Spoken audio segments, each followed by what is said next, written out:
Yes, I'm live now. Welcome once again to another new video. This is Santu Sahu and you are watching Sahu's tutorial English literature. Good evening everyone.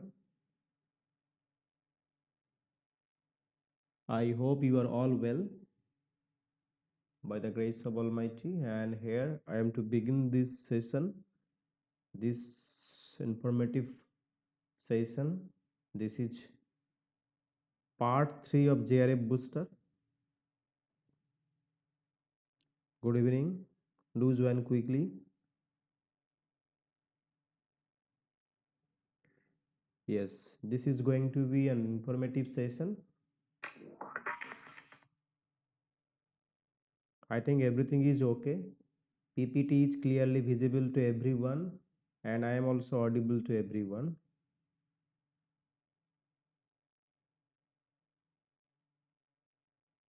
Make sure to subscribe the channel as well. So here this is the part 3.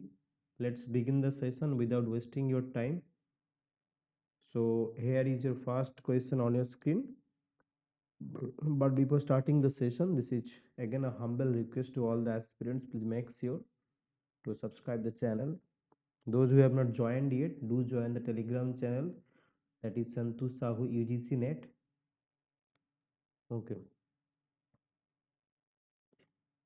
To be updated here.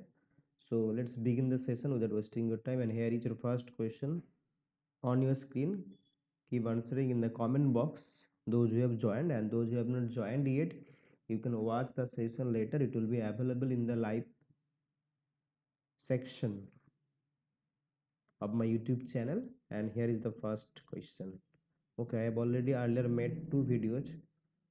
This is the part 3 of JRA booster session, and here is the first question. Which of the following terms is used to describe spurious words, that is the which are the result of inadvertent errors made by copyists, printers and editors? Dude words, ghost words, proto words, pseudo words. एक जो term है, that is to describe the spurious words which are the result of inadvertent errors. This is unintentional. Inadvertent errors is actually unintentional. Okay, got it. So it's not dude words, it's actually ghost words. Okay, so the right answer would be ghost words, and here you see the explanation. Here you see the explanation. What is ghost words? A ghost word is a word published in a dictionary. Similarly, authoritative reference work, even thought it had not been previously had any just meaning or been used intentionally. A ghost word generally originates from readers interpreting a typographical or linguistic error as a word they are not familiar with, and then publishing that word elsewhere under the misconception that it is an established part of the language. Once the authoritatively published, a ghost word occasionally may be copied widely and enter legitimate usage, or it may eventually be discovered and removed from the dictionaries. That is your ghost word.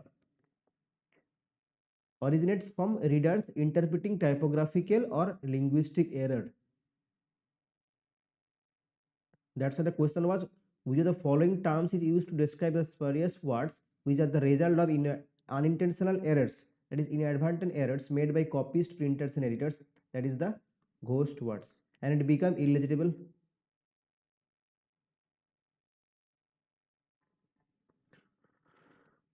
Right now I can't provide. What is another name for fashionable novels that were popular in the 19th century, focusing on the lives of the upper class and aristocracy? Gothic novels, silver folk novels, romantic novels, Dickensian novels.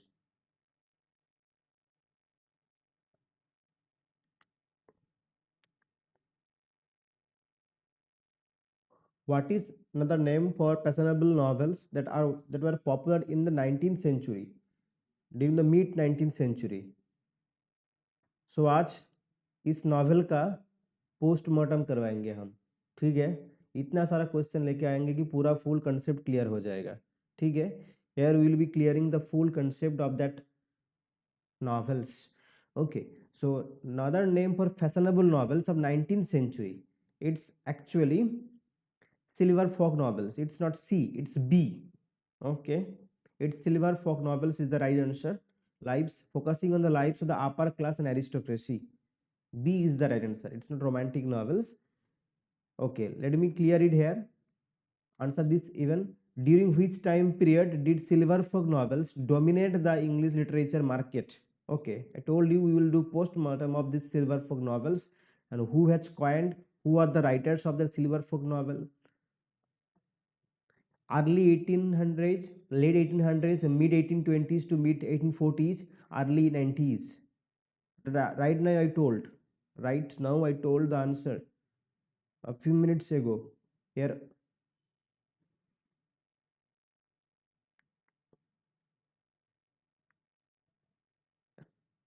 mid 1820s to mid 1840s.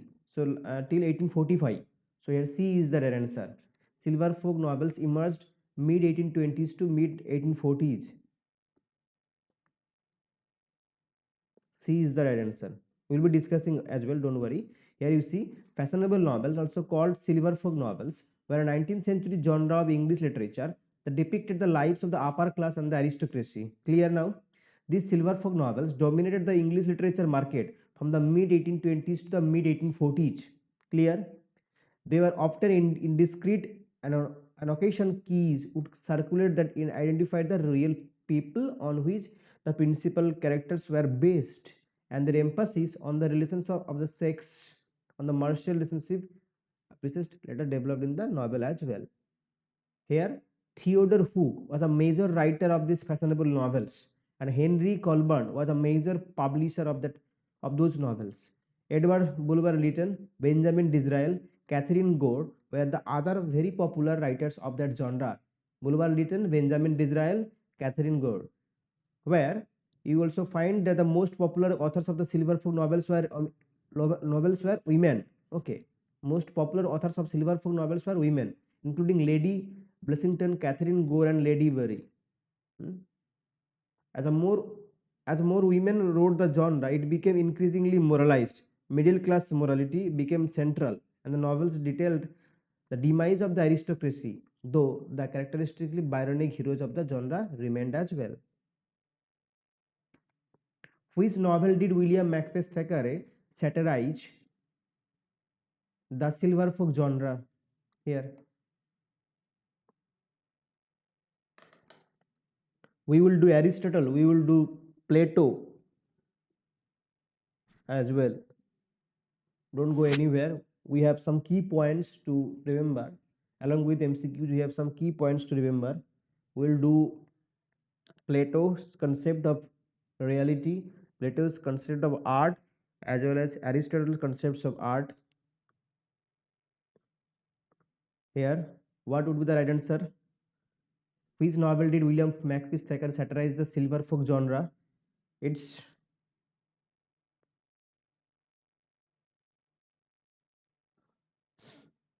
easy one, easy one. Quickly do answer. It's very easy to answer here.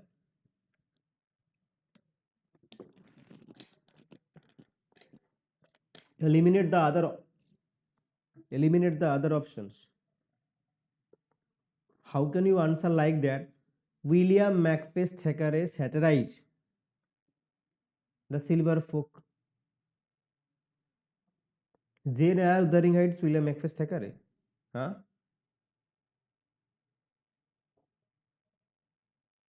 Okay, here it should be like in which novels? Okay, the question is like that. Sorry. In which novels did William Makepeace Thackeray satirize the silver folk genre? It should be like that. Okay. In which novels did William Makepeace Thackeray satirize the silver folk genre? Okay. Now do answer.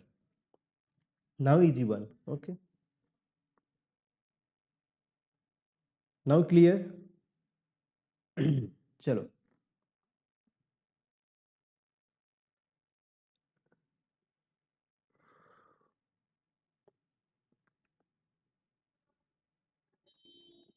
It's Vanity Fair and Pendennis is also a novel by, remember that, William Makepeace Thackeray. Remember that. Okay. Who coined the term silver folk novel and in what year? जो भी है बोलो, किसने किया था silver फोक? किसने term, इस term को किसने कॉइन किया था? I told you that we will do the post-mortem on this silver folk genre.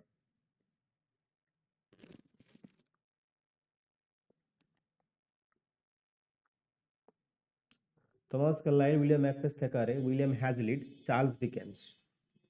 Who coined the term silver folk here?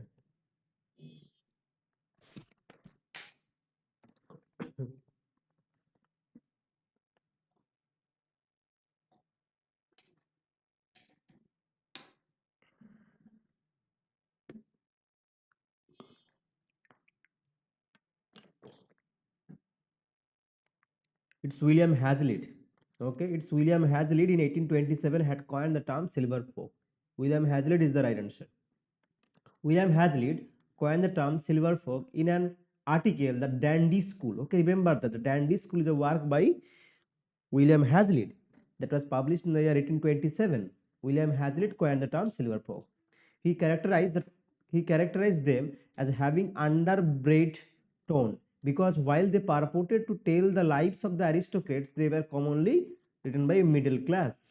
It's William Hazlitt who wrote Sartre's in response to the Silver Folk novels. Once again, a question based on these Silver Folk novels. Response to Silver Folk novels किसने लिखा था? Sartre's. We have done it earlier as well.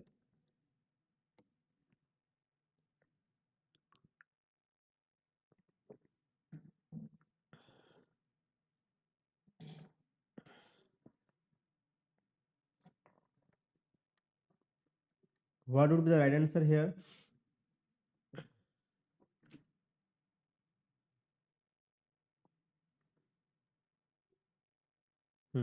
Chalo, keep answering. So here it's Thomas Carlyle, isn't it? It's Thomas Carlyle has written this work. Sartor Researchers means actually, what do you mean by this word? When it is translated into English, it is tailor retailer. It is tailor. Now, do you remember that? Can you remember that tailor retailer? Okay, even tailored. Tailor retailer. Okay, Sartor Researcher tailor retailer. So here Thomas Carlyle is the right answer. Here you see Thomas Carlyle wrote Sartor Researchers in critique of their minute detailing of clothing, and William Macclesfield Thackeray satirized them in Vanity Fair and Pendennis. That is the folk. That is your silver folk novels. Who is the author of the poem Modern Love? Modern Love is a poem by whom? William Wordsworth, George Meredith, Emily Dickinson, Robert Browning.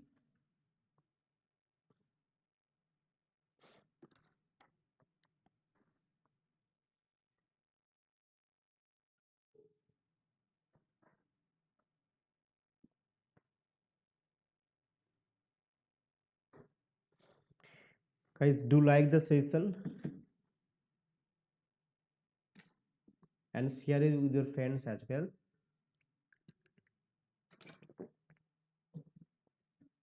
Keep sharing with your friends as well.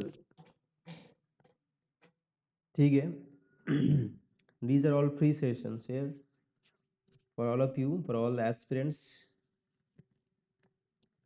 Okay, do answer, keep answering in the comment box who is the author, and let me see how many people are able to answer the questions very correctly. The right answer would be it's George Meredith. It's George Meredith has written the poem Modern Love. Okay, exactly. If you have answered B, then it's right. Actually, it's B. Well done, Guru and Sucharita.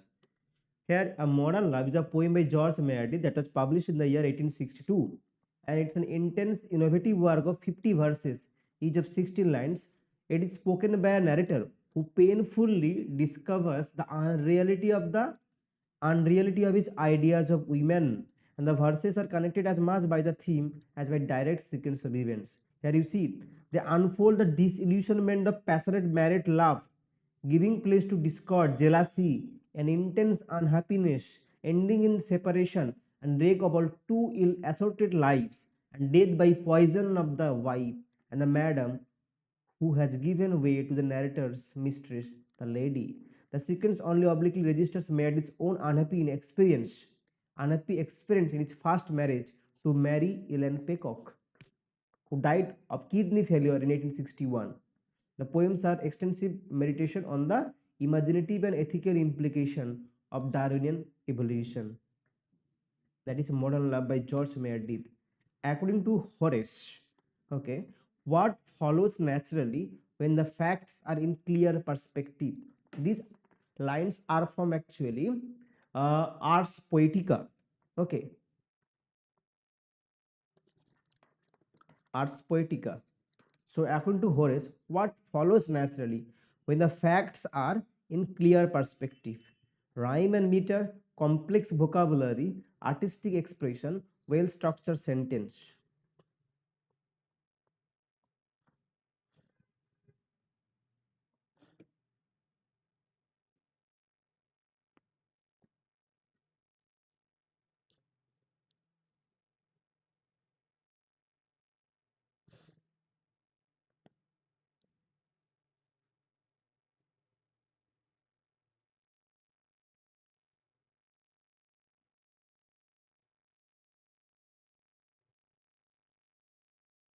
Okay, rhyme and meter. Is it rhyme and meter? Go to even you are saying. Let me see. No, no, you cannot make mistake this.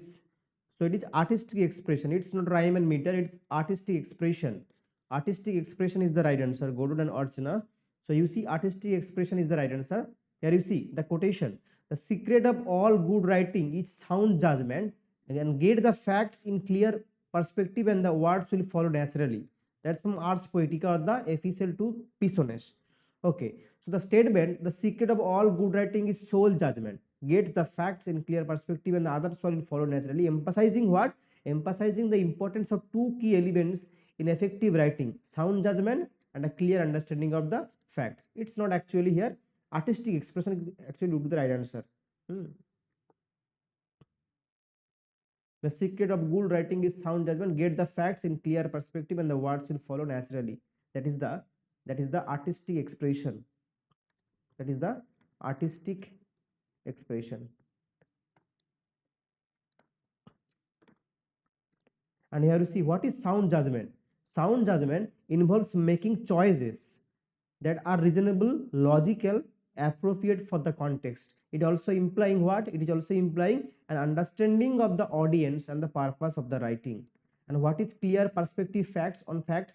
Before putting words on paper, it is crucial to have a thorough and accurate understanding of the facts related to the topic. And this is involving research and the gathering of information from reliable sources. Chalo. Artistic expression is the right answer. Which two of the following are works by I.A. Richards?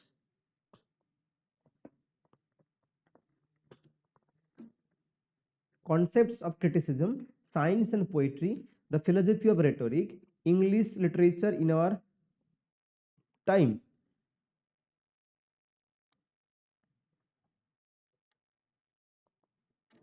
Which two of the following are works by I.A. Richards?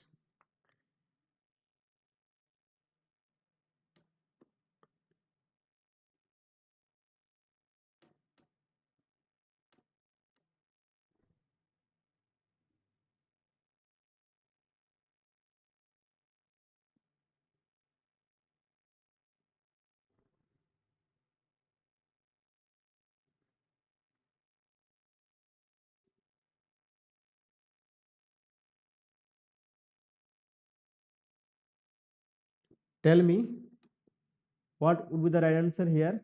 Dekho, English literature in our time, eliminate that. Okay, it is not the right option here. Concept of criticism is not even a right option. So you have B, science and poetry and the philosophy of rhetoric. You all know the famous work, the philosophy of rhetoric, as well as the science and poetry. So A and B and C. So where is B and C? B and C, this option only 3. Okay, so B and C is the right option. Science and poetry and the philosophy of rhetoric are the works by I.A. Richards. Chalo. Next question. What term did Bertolt Brecht use for this mode of drama writing to distinguish it from traditional theatre? From traditional theatre, but coin किसने किया था, इसको भी बोल देना, ठीक है. Who had coined the term but popularized by this writer Bertolt Brecht. Okay, and yeah, hmm. It's excellent. It's epic theater. It's epic theater. Well done. Coined by exactly Aaron Piscator. Hmm.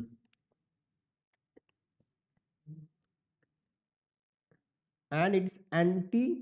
They were actually denying Aristotelian principle. They were denying Aristotelian principle. Exactly. Hmm. Anti-Aristotelian. Erwin Piscator has coined the term epic theater. Chalo. Which concept among the following is not associated with Carl Jung? Some pronounces Carl Jung, Carl Jung, जो भी है. Which concept among the following is not associated with Carl Jung? Collective unconscious, archetype, determinism, animus, and anima. And there is a concept of anima. What is anima? Anima क्या है? The feminine quality in human being, in the feminine quality in men, feminine quality in men is anima, whereas the opposite thing is animus. Okay, the quality of male,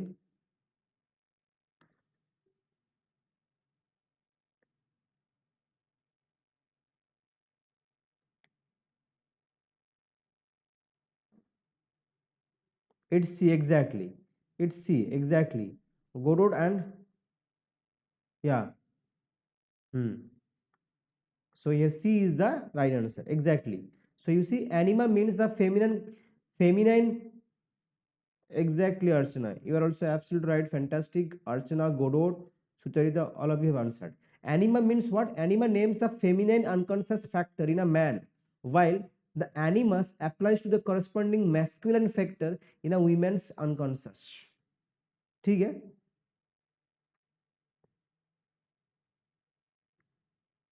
These are all concepts. Here you see, here are some key points. Okay, you see that in his famous work Republic, Plato is trying to define poetry and commenting on its function.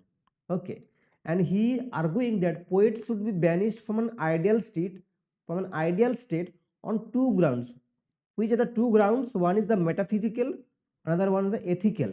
So there are two grounds that he each trying to banish. On the basis of two grounds, he is trying to banish the poets from the ideal state. He says that all art forms are fictional, hence they are untrue. Art are fictional, and that's why they are not representing the trueness, they are untrue, and they twist and distort the truth. Even they are distorting the truth. Plato, that's why commenting in Republic, that this was the conclusion at which I was seeking to arrive when I said that painting or drawing or imitation in general are engaged upon production which are removed from the truth. Painting or drawing, so he is comparing painting and drawing and imitation in general engaged upon production which are removed from the truth, and also the companions and friends and associates of principle within us which is equally removed from the reason, and that they have no true or healthy aim. Plato is considering art as an imitation, and he also talks about the need of all arts to be guided by moral principle. He is saying that all arts should be guided by moral principle. And on the other hand, Aristotle, who is writing the works like ethics, metaphysics, rhetoric, and poetics, here Aristotle is actually dismissing Plato's view that the poet ought to be a moral instructor. Here, Plato is saying that a poet ought to be a moral instructor, whereas Aristotle is denying that. He is dismissing the Plato's view and indicating that correctness in poetry is not the same thing as correctness in morals. In book 2 of Republic, he is giving an example of bait. Okay, he is giving the an argument of three baits here. Plato is warning the readers that they should not seriously regard poetry as being capable of attaining the truth, and that's why he maintains that what is real is rarely reproduced in art. And he says that Plato says that one bed exists as an idea that is made by God, and it represents the ideal reality. So he's talking about here the first bed, the one bed that is exists as an idea that is made by God, an idea made by God. That's why it is representing what? It is representing ideal reality. And the second bed is made by the carpenter, which is according to Plato is an imitation of God's idea. Okay, that is the from the idea. Now you are making the that is the painting or work. Now from idea you are getting the object. From idea you are getting the object. So idea, that is abstract thing. Okay, that is made by God, and from idea you are getting that object. So the second bed is made by the carpenter, which according to Plato is an imitation of God's idea. Now clear? The second bed is a copy of reality according to Plato, and he says that the bed represented in an art form by an artist becomes a copy of copy, hence twice removed from reality. Hence twice removed from reality.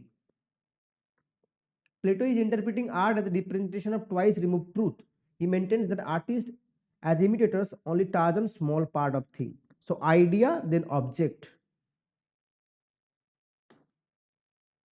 And when you are making painting, that is your when let me take another. Okay, here that is here twice removed. Sometimes he also it is also called thrice removed.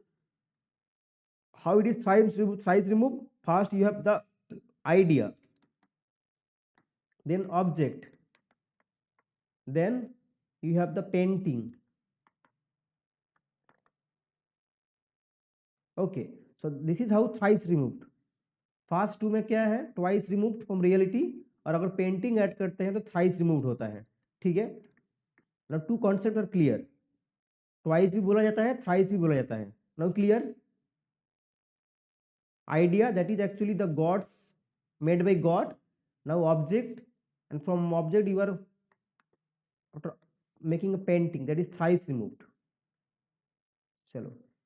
Plato also compares the truth value of the creations of craftsmen and poets, and he argues that poets do not possess the knowledge of craftsmen and are mere imitation who copy images time and again for sheer happiness. And Plato also says that poets never reach the truth the way the superior philosophers do. For Plato, art is imitating a world that is already far removed from authentic reality, that is truth. And he argues that truth exists only in an intellectual abstraction, and it is more real than a concrete objects.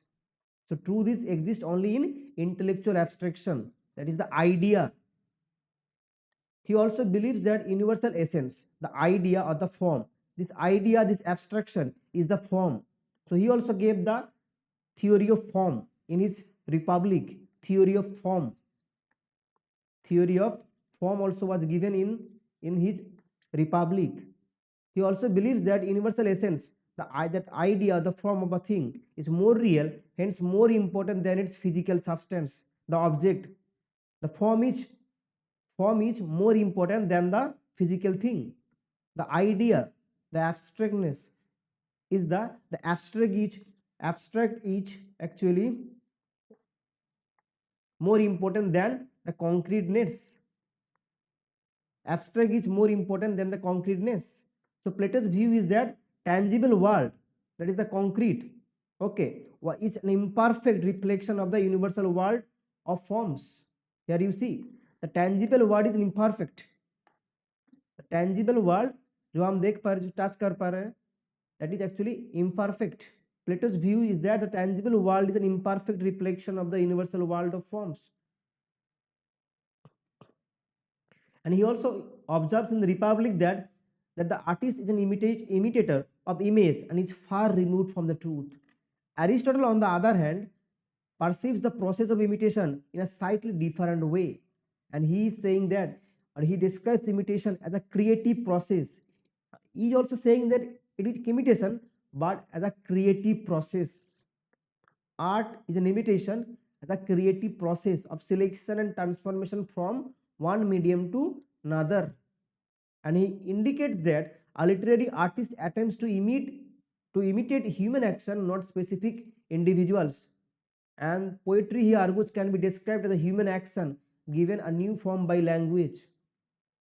It's not only an imitation, but it's a creative process. Okay, so these are the views, two different views regarding poetry. One by Plato in Republic. On the other hand, also Aristotle is dismissing in Poetics. Here is another important work, Modern Painters by John Ruskin, a work of encyclopedic range. It has volume 5 volume, जो published 43, 46, 45, 6 and 80, 86 जो भी है, so it has 5 volumes. This work, Modern Painters, here was written, it was written in defense. He was defending whom? He was defending the artist J.M.W. Turner. Remember that. So here, Modern Painters by John Ruskin was written by John Ruskin, and in this work he is actually defending who is artist, that is J.M.W. Turner. Here Ruskin plan was to show artist superiority in the art of landscape painting to all the ancient masters proved by examples of the true. Here you see this volume wall deals with the true. Sorry, it's not required actually. Turner had been accused of defying nature. So Turner had been accused of defying nature. That's why here your writer John Ruskin is actually writing this work in order to defend him. And in this work also, John Ruskin, Modern Painters, he has given the concept of pathetic fallacy. Pathetic fallacy. Okay. So pathetic fallacy is a concept given by John Ruskin in this work, Modern Painters. Remember that as well. Okay. Here is another critic called Herbert Reed. Here is another critic called Herbert Reed, and he has written this work called Coleridge, a collection of critical essays, makes an estimate Coleridge. So this is a work by whom? Herbert Reed. Okay, and the name of the work is Coleridge, a collection of critical essays. And he's told that Coleridge made criticism into science, using his own experience and those of his fellow poets as materials for research. So name of the work is Coleridge, a collection of critical essays by Herbert Reed. And in his Poetics, Aristotle here, in his Poetics, Aristotle lays out 6 elements of tragedy. Okay, what is plot? Plot is mythos, character is ethos, thought is Diana, diction is Lexis, melody is melos, and spectacle is opsis. Okay, plot, mythos, character, ethos, thought, Diana, and diction, Lexis, melody, melos, and spectacle, opsis. Here you see he argues that plot is a soul of tragedy. Vision is the soul of tragedy. Plot is the soul of tragedy because action is of highest scientific in drama. And even Aristotle says that all the other elements are subsidiary. Further, he maintains that a plot must have a beginning, it must have a middle and end, and it must have universal significance, should maintain unities of theme and purpose. And he also has given the quality of a hero. Very, very important questions here. A question can come. Which are the important qualities of a hero? Quality of a hero. Aristotle in this work has given some qualities of a hero. One is, what is the first quality? The hero must be good. The hero must be good. Hence, should manifest moral purpose in his speech. Second, the hero should have propriety or a manly valor. Quality of a manly valor. Thirdly, the hero must be true to life. And finally, hero must be consistent. Take a screenshot of this. Okay, which are the qualities of a hero? Question usually can come. Which are not a quality of hero given by Aristotle? Okay, this is the first, second, third, and fourth. Should manifest moral purpose in his speech. Propriety or manly valor, true to life, or must be consistent. These are the qualities of a hero given by Aristotle in his Poetics. Okay. Chalo. Next point. Here is another important work, Modest Proposal. By whom? It's a pamphlet by Jonathan Swift. And here is the full title. You see, a long title. This is a long title of this work. Okay, never ending. It's published in 1729. It's a important work. Why it's important? You see, in which an apparently well-meaning commentator suggesting that, what is he suggesting? Look here. Okay, how?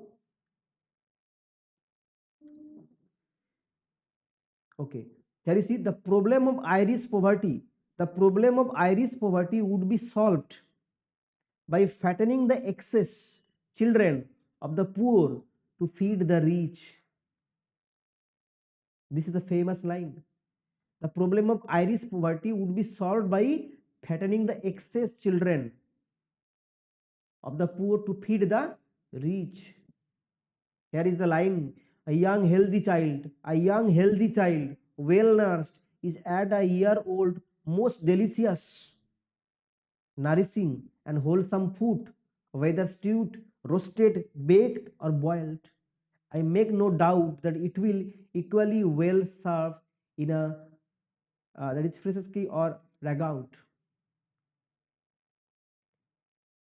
Swift imitates the style of this political economist of his time, pursues the idea with a remorselessly sustained ironic logic.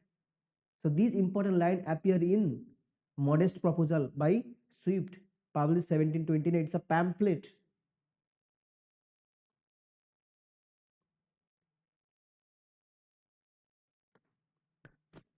To prevent the Irish poverty, a healthy young child must be eaten. Moll Flanders. It's again the fortunes and misfortunes of the famous, a novel by Daniel Defoe. It's actually the full title, Moll Flanders, The Fortunes and Misfortunes of the Famous, a novel by Daniel Defoe, published 1722. Moll Flanders is actually a criminal, is the criminal allies of the narrator. And here you see, it is sometimes considered as the earliest true Newgate novel. The story is actually, here is the criminal allies of the narrator whose real name is never revealed. And the story is purporting to be the edited autobiography of a woman born in Newgate prison, abandoned as a child when her mother is convicted of theft, and she is brought up in the house of the compassionate Mayor Colchester. The story is relating her seduction, her 5 subsequent marriage, and their relations and their visit to Virginia. Here, it draws on Defoe's wide interest in social and economic problems, as well as his strong religious sense of sin and redemption. Moll Flanders, earliest example of Newgate novel. Here, identify the correct group consisting Wellington group of poets.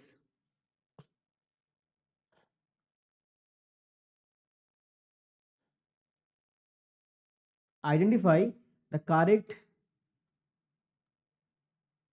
group consisting of Wellington group of poets.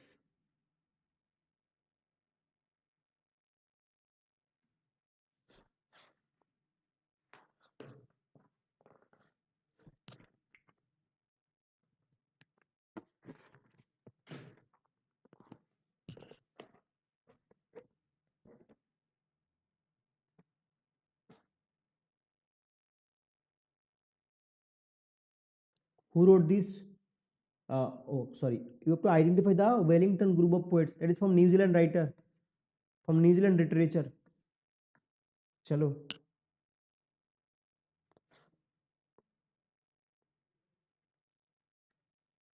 James K. Baxter, Peter Bland, Alistair Campbell, John Sullivan, Ruth Dallas, Charles Brush, Charles Peirce, Basic Bowling, Alan Carnot, James K. Baxter, Moiras Gee, Albert Bent. Here, its right answer is James K. Baxter. Okay. James K. Baxter, Peter Bland, Alistair Campbell. Campbell, remember Louis Johnson, and James K. Baxter. They are actually Wellington group of poets. And here is the explanation. The Wellington group or Wellington school was a group of poets who worked and lived and around. It's C exactly, Archana. Wellington, the capital of New Zealand. Here, James K. Baxter, Peter Bland, Alistair T. Archie Campbell, Gordon Chalice, Louis Johnson. Excellent, Archana. You were absolutely fantastic here. And you see Maori culture, Maori symbolism.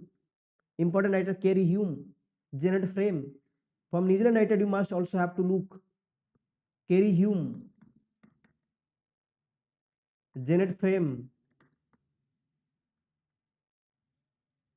Moiras Gee. Then you have the software writer, that is you have Catherine Mansfield. These are important writer. Kerry Hume, Janet Frame, Moiras Gee, and Catherine Mansfield. You must have to look. These are important writer from New Zealand literature. So Butter Chicken in Ludhiana. It's a work by Butter Chicken in Ludhiana is a work by whom? Tell me. Butter Chicken in Ludhiana is a work by, published in 1995. Published in 1995 is a work by Chalo Archana, Godot, Sucharita. Those who are watching, tell me. Butter Chicken in Ludhiana. It's a travelogue. It's a travelogue. Which Indian writer? Start with P. Okay. It's a travelogue. Who wrote Butter Chicken in Ludhiana? This is the debut. This is the debut work. This is the debut work of the writer.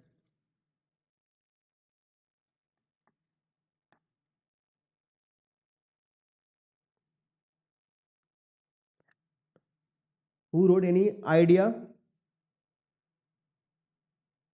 Will I give option here? Your options are Nihar Ranjan Roy,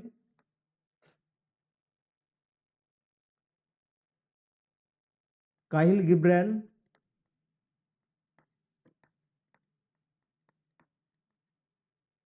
exactly, Pankaj Misra,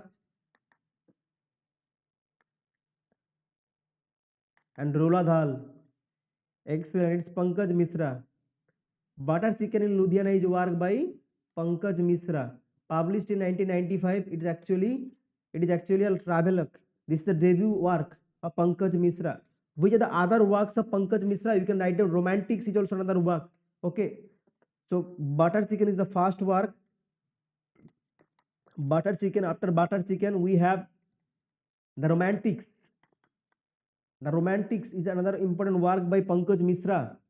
Okay, published in 2000. ठीक है. This is the story of Summer. Story of Summer. Summer is the protagonist. It's a Bildungsroman novel. It's a Bildungsroman novel. The growth of the protagonist. Romantic is a novel by Pankaj Misra, where Summer is the protagonist. It's a Bildungsroman novel. Another important work is Age of Anger. Age of Anger is also another important work by Pankaj Misra. Then An End of Suffering. An End of Suffering is also important work. An End of Suffering. The Buddha. The End of Suffering. Buddha in the World. Run and Hide. Run and Hide is also another important. Run and Hide is also another important work by Pankaj Misra.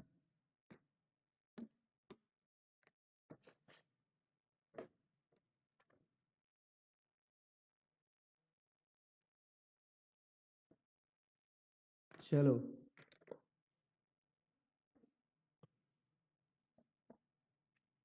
Britomart is a character appeared in. Britomart is a character appeared in. Who gave this? Okay. Real stage, imaginary stage, and symbol stage. Who gave this? Real stage, then imaginary stage, and the third is symbolic age. Symbolic stage. Who gave this concept here?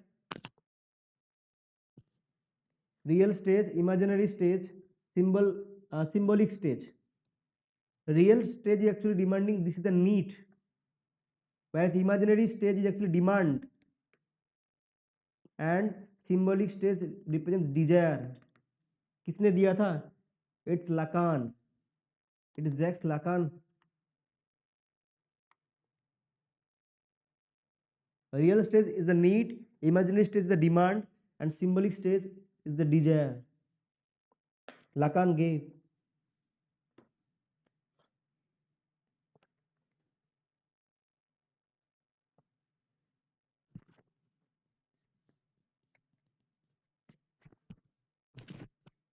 Hmm.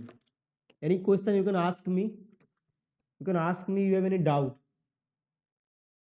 Feel free to ask any question. If you have any doubt.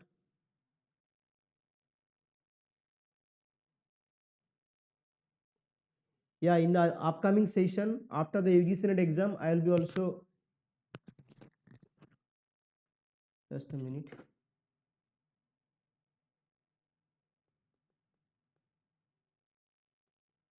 Yeah, I will be also conducting a session where you can ask me question and I will definitely answer.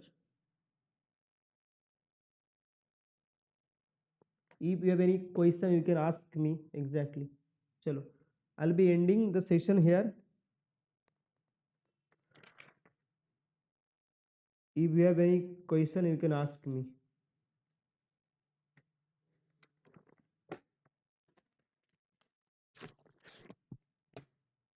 We'll not continue the session. Okay, और एक मेरे पास जो है, अच्छा और एक बोलो, इसको बोलो, छोड़ो. इसने लिखा है the Age of Innocence. Who wrote Age of Innocence? है तो मेरे पास. चलो, बहुत सारे क्वेश्चन है लेकिन मेरे को कहाँ. The Age of Innocence is a work bye.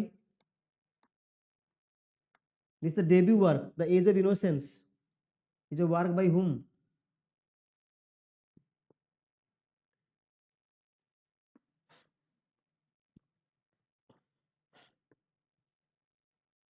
The Age of Innocence is a work by. The story is set in the 1870s in the upper class, Gilded Age, New York City. Protagonist is Newland Archer. Here the protagonist is Newland Archer.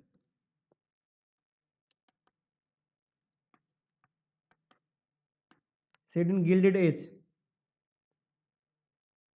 It's by Edith Wharton. We have also done it earlier. It's by Edith Wharton. Edith Wharton. Hmm.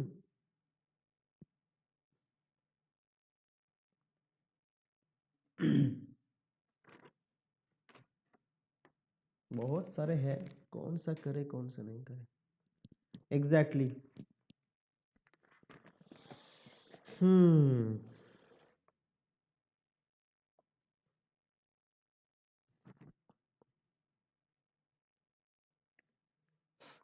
Who were the dark romantics? Tell me. Any idea who were the dark romantics? चलो continue करते हैं. Who were the dark romantics? If you are enjoying the session, continue करते हैं, ठीक है. Who were the dark romantics? American dark romantics. Who were the dark romantics?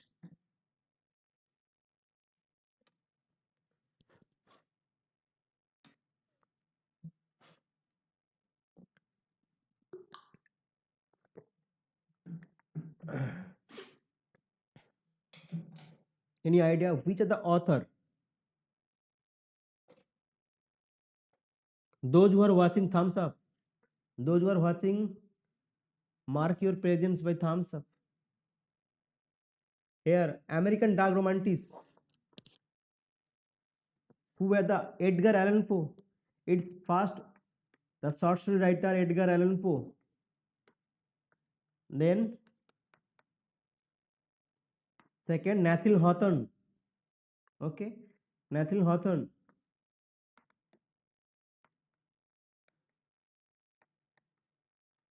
चलो, even Melville, Moby Dick.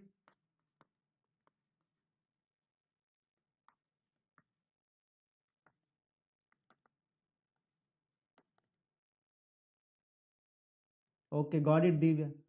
So Edgar Allan Poe, Nathaniel Hawthorne, Herman Melville, and even these are from American, and from English, from Britain, there were Samuel Taylor Coleridge. Sometimes Samuel Taylor Coleridge also.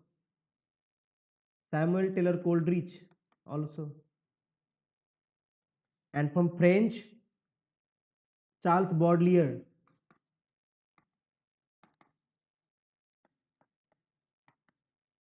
Edgar Allan Poe, Nathaniel Hawthorne, Herman Melville, Samuel Taylor Coleridge, and from French here it's Charles Baudelaire. It's a literary subgenre of the Romanticism. It's a literary subgenre of Romanticism. Okay, reflecting popular fascination with the irrational, the demonic, and the grotesque feature.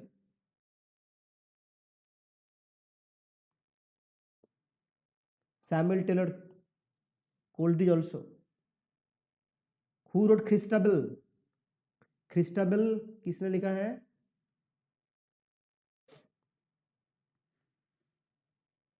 Now you tell me in which work uh, the term satanic school was coined. The term satanic school was coined in which work?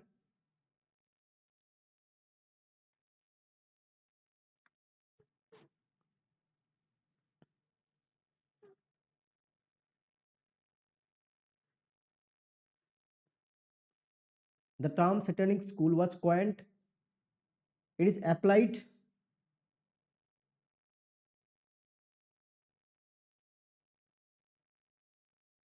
Who gave this term? It's by Robert Sadi. Okay, that is Coleridge. Christabel got it. The elements of grotesque can be found. Grotesque element, demonic element. Exactly. It's not satanic word. Hmm. Even satanic school poetry. Yeah, that is also satanic words. Satanic school of poetry. It was Robert Sadi. Okay. It was applied by Robert Sadi. Robert Sadi had applied this term to a class of writer headed by Byron and Shelley because of their productions were characterized by a satanic spirit of pride and ambitions. Exactly. It's a vision of judgment. It's a vision of judgment. Well done. Published in Indonesia, Archana, it's 1821, is it? Judgment. And next year में Byron लिखता है 1822 में the Vision of Judgment. Okay, Satanic school of poetry here applying by Robert Sadi to whom? To Shelley and Byron. And Byron is replying in 1822. The name of the work is The Vision of Judgment. It's a Vision of Judgment by Robert Sadi. In the next year, 1822, it's The Vision of Judgment by Byron. And that was written in Ottawa Rima, 8 line, ABA, BAB, CC. Isn't it? Do you remember that? Why they are called as so? Because their productions were characterized by a satanic spirit of pride.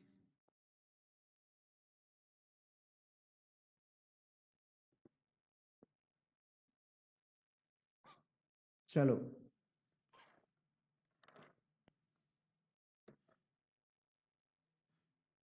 It is Francis Jeffrey in the Edinburgh Review named Wordsworth, Coleridge, and Robert Sadi as Lake School of Poetry.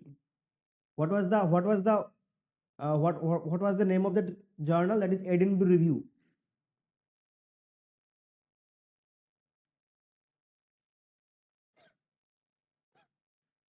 Who are the graveyard poets? Who are the graveyard poets?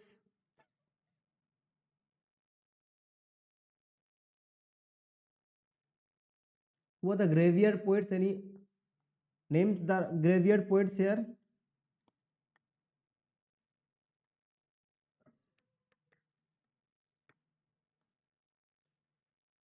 Graveyard poets. They are also termed as churchyard poets. Okay, churchyard poets also. They were the pre-romantic writers. They were the pre-romantic writers. Exactly. Thomas Gray was one of them. Graveyard poets, churchyard poets, pre-romantic poets.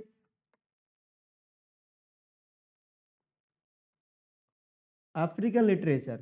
Okay, okay, okay. Tell me, their eyes were watching God. Who wrote? Their eyes were watching God. Wrote. Who wrote? Definitely, we'll be conducting. Don't worry about that. Right now, I am conducting. You tell me. Their eyes were watching God. Written by whom? Who is the main protagonist of that novel? Their eyes were watching God. Chalo. So here, graveyard poets, churchyard poets. They are here. Pre-romantic poets. And here we have poets like Parnell, Thomas Parnell. Okay. Second one is we have Edward Young.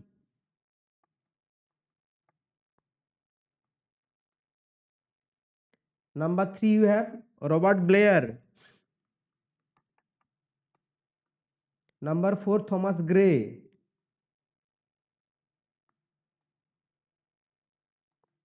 The are Gray.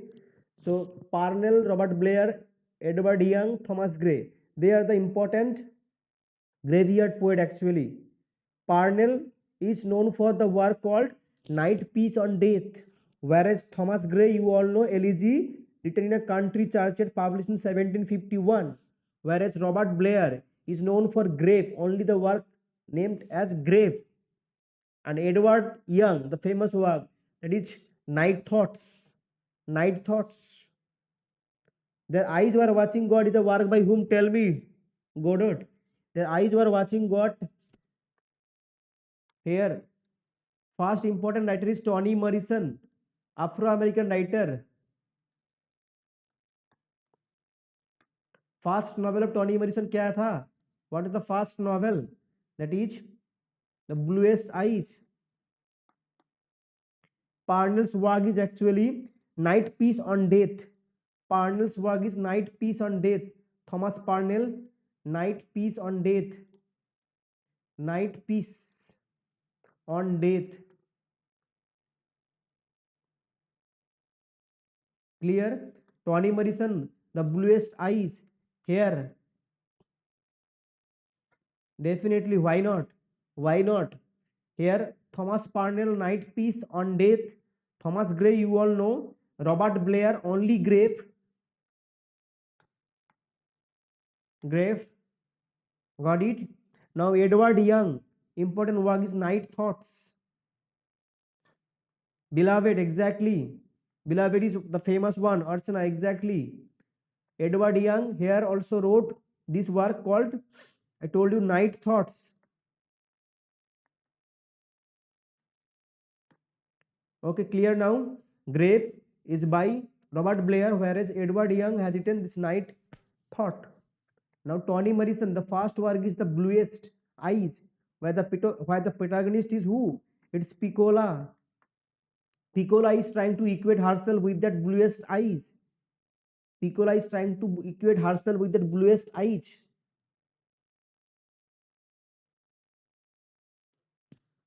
And after bluest eyes come the Sula. Sula is the another important work. Bluest eyes, Sula. Then you have also Macon Milkman Dead 3. Okay. These are chronological works. I am telling you chronologically. First one, The Bluest Eyes. Second one, Sula. Third one, Macon Milkman Dead. Macon Milkman. Nobel Prize for Beloved 1995. Macon Milkman Dead 3. Okay, got it? We have also Dante's Q trilogy. We have also Dante's Q trilogy. Dante's Q trilogy. In that we have Judge Paradise Beloved. Judge Paradise Beloved, like that. And she received the Nobel Prize 1995.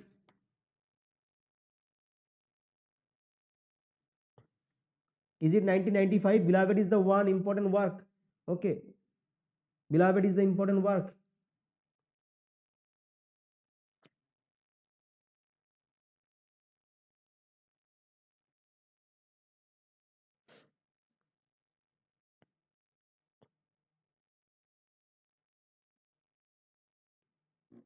Morrison won the Pulitzer Prize for, it's 1993. It's not 1995. It's 1993. Sorry, it's 1993. 1993. Okay. For Beloved, she received what? She received Pulitzer Prize. It's not Nobel Prize actually. Pulitzer Prize. Okay, go dot. It's not Nobel Prize. For Beloved, she received what? She received Pulitzer Prize. And Beloved is the story of what? It's said in the Beloved is said in what? Beloved is said in after the American Civil War. After American Civil War. After American Civil War. It's and she took the story from the real story of Margaret Margaret Gardner. Okay, she took it the story from the life of Margaret Gardner, an enslaved person in the slave state of Kentucky who escaped and fled to the free state of Ohio. And most of the writings of Toni Morrison, it's said in Ohio. Most of the writings are said in Ohio. Got it? Tar Baby Judge, also another work. Tar Baby Judge.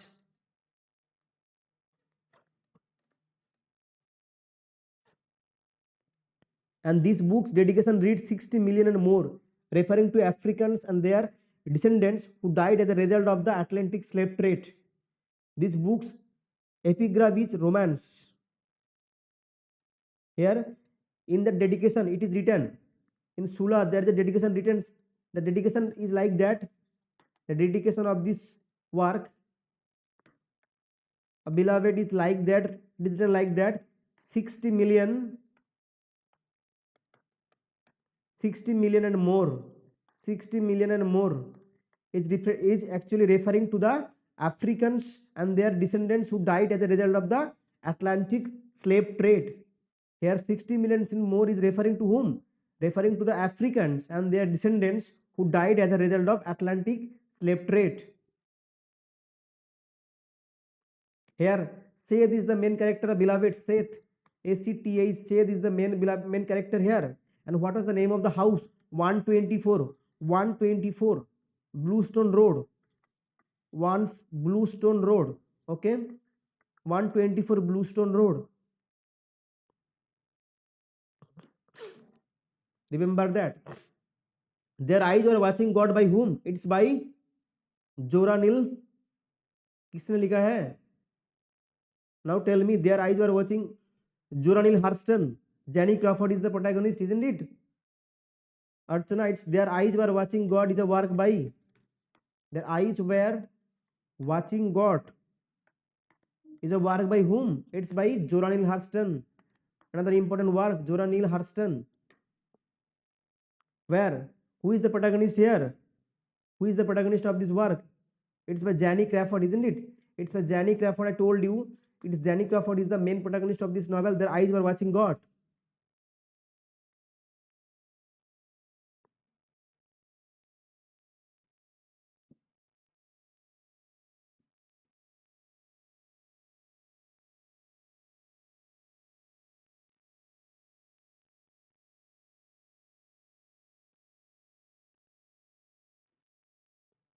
Got it?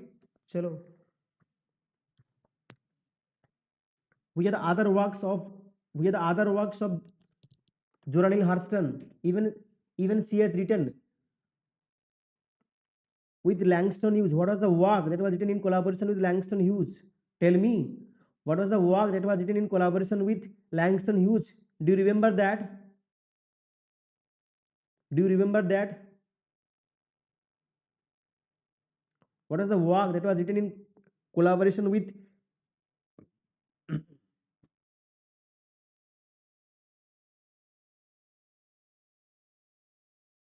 Langston Hughes?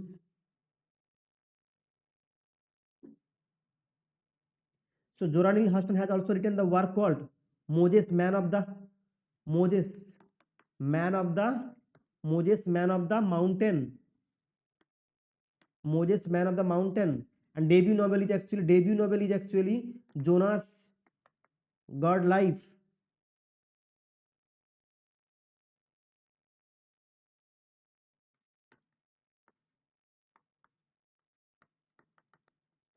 Moses Man of the Mountain is also work. Mules and Men. Mules and Men is a work.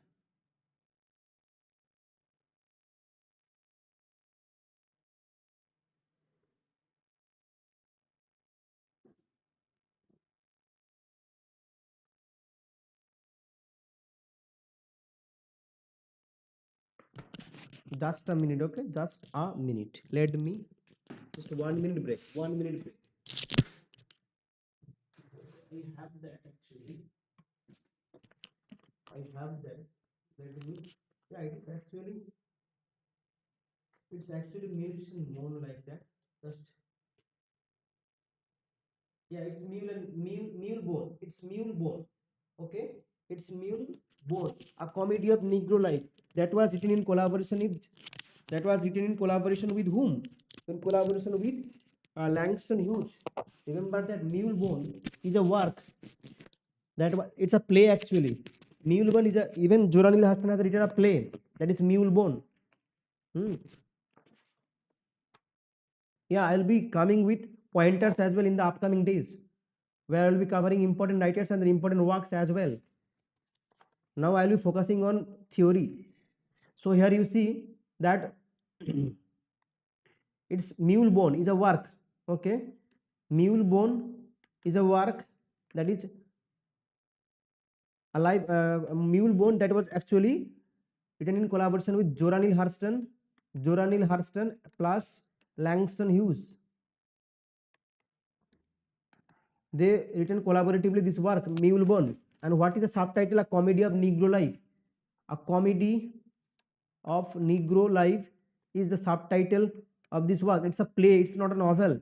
It's not a novel, it's a play. Even important work by Joranil Hurston is actually, write it down, very, very important work. That is Barakun. Okay, the non-fictional work, write it down, Archana and Godot. It's non-fictional work, Barakun, BARRA, ठीक है, CWN, Barakun, the story of the last black cargo, the story of the last black cargo is actually a non-fictional work by Joranil Hurston. This work is in collaboration, whereas non-fictional work Barakun, the story of the last black cargo, is a work by Joranil Hurston. Okay,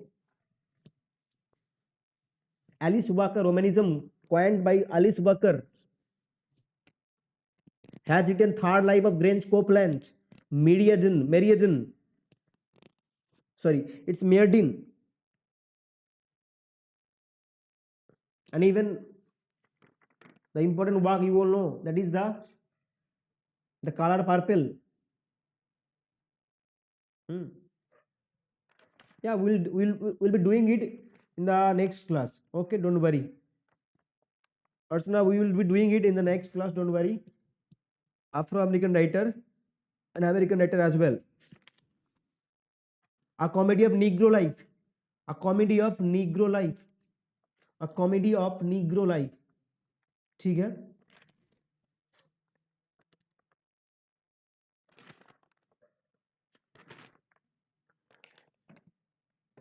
चलो. I'll be ending it here. Good night, everyone. I'll meet you soon tomorrow. चलो, जो भी है revision करते जाओ, ठीक है. Revision करते जाओ, नया चीज पढ़ो, उसके साथ साथ रिवीजन भी करते जाओ, ठीक है. Revision is the key. So it's not 1990, it's not 1995, it's 1993. ठीक है, it's 1993. Toni Morrison got the Nobel Prize in 1993. चलो, I'll be ending it here. Good night everyone. We will meet soon tomorrow. Good night Archana, Gaurud and those who are watching here. Divya.